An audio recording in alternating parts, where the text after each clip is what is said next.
মা রে, ঘরে যদি পুরনো লুঙ্গি কাপড় থাকতো আমাকে দিতি, আমি পরতাম। ও আচ্ছা, পুরনো কাপড় আমার হাজবেন্ডের আছে, আপনি দাঁড়ান, আমি নিয়ে আসছি।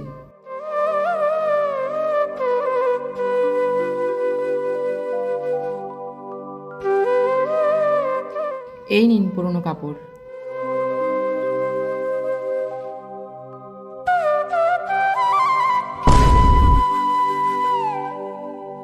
কি ব্যাপার বাবা আমার বাড়িতে?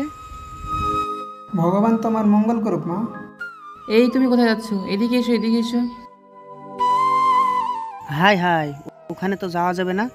সঞ্জনা কি জানি গেল ফকির আমার বাবা? এদিকে এসো, এদিকে এসো। ওদিকে কোথায় যাচ্ছিলে? আরে বাবা রাজু, তুই এখানে? বাবা তুই কেমন আছিস?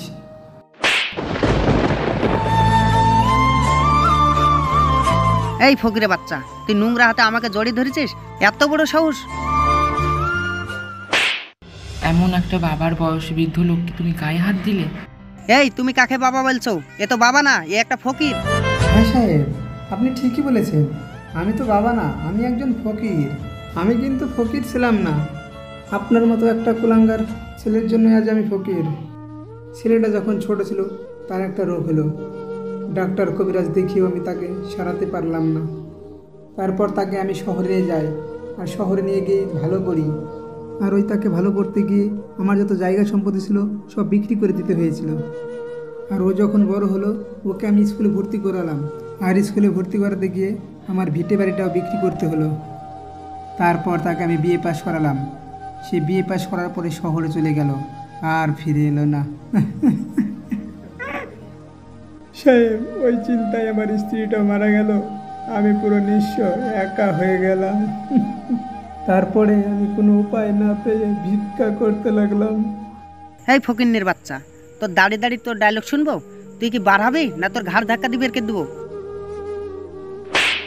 একটা বৃদ্ধ লোকের সাথে কিভাবে কথা বলতে হয় সেটা তোমার জানা নেই? তাই বলে তুমি আমাকে মারবা? মেরেছি, বেশ করেছি। আমি কিছু বুঝি না? যখন তুমি বাড়ি থেকে বেরিয়ে যাচ্ছিলে তখনই আমি বুঝতে পেরেছি ইনি তোমার কোনো আপনজন হয়।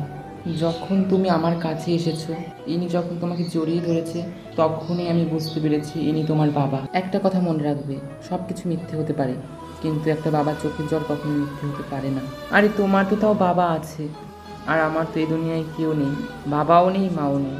আরে আমি বুঝি বাবার কি মর্ম। তুমি তো তাও বাবার ভালোবাসা পেয়েছো, আদর পেয়েছো, আর আমি তো তাও পাইনি। আমার মা যখন মারা গেল তখন আমি বুঝতে পেরেছি মা বাবার ভালোবাসার উপর দিয়ে কিছু নেই। তুমি কিনা সেই বাবাকেই, ছি ছি, লজ্জা করছে তোমার মতো পুরুষকে স্বামী বলতে।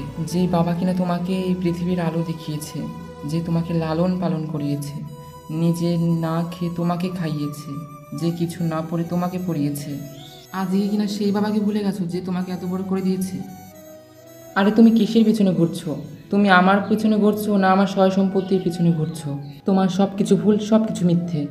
বাবা মাকে যদি ভালোই না বাঁচতে পারো, সম্মানই না দিতে পারো, পর দুনিয়ায় তুমি ভালো থাকতে পারবে না। ঈশ্বর তোমাকে কখনো ক্ষমা করবে না। বাবা মায়ের আশীর্বাদে সন্তানের মঙ্গল হয়।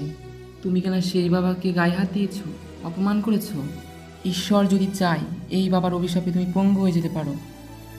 এখনো বলছি, ভালো হয়ে যাও, বাবার কাছে ক্ষমা চাও। হ্যাঁ, তুমি ঠিকই বলেছিলা, হাতটা আমার পঙ্গু হয়ে যাওয়াই ভালো ছিল। আমি ভুলে গেছিলাম কার গায়ে হাত দিয়েছি। আসলেই আমি অমানুষ। আমি যার গায়ে হাত দিয়েছি সে আমার জন্মদাতা পিতা। আমি তোমাকে ভালোবাসি বলে, তোমাকে হারাবো বলে আমার বাবার পরিচয় গোপন রেখেছি। আমি ভেবেছিলাম তুমি যদি জানতে আমার বাবা ফকির, তুমি যদি জানতে তাহলে তুমি কোনোদিনই মেনে নিতে পারতে না। এই ভয়েই আমি তোমাকে কোনোদিন বলিনি। আমি যখন তোমার সাথে বাবাকে দেখলাম তখন আমি যে কি করব বুঝতে পারিনি, তাই বাবাকে অপমান করলাম, গায়ে হাত তুললাম। আমার ভুল আমি বুঝতে পেরেছি, তুমি আমাকে ক্ষমা করে দিও। তুমি আমার কাছে মাপ চাইছো কেন?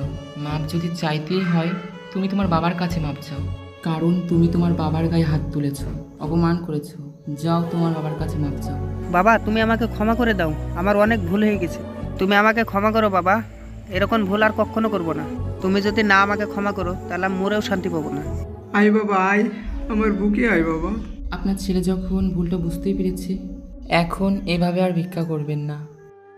এটা আপনারই বাড়ি, চলুন বাবা ঘরে যাই।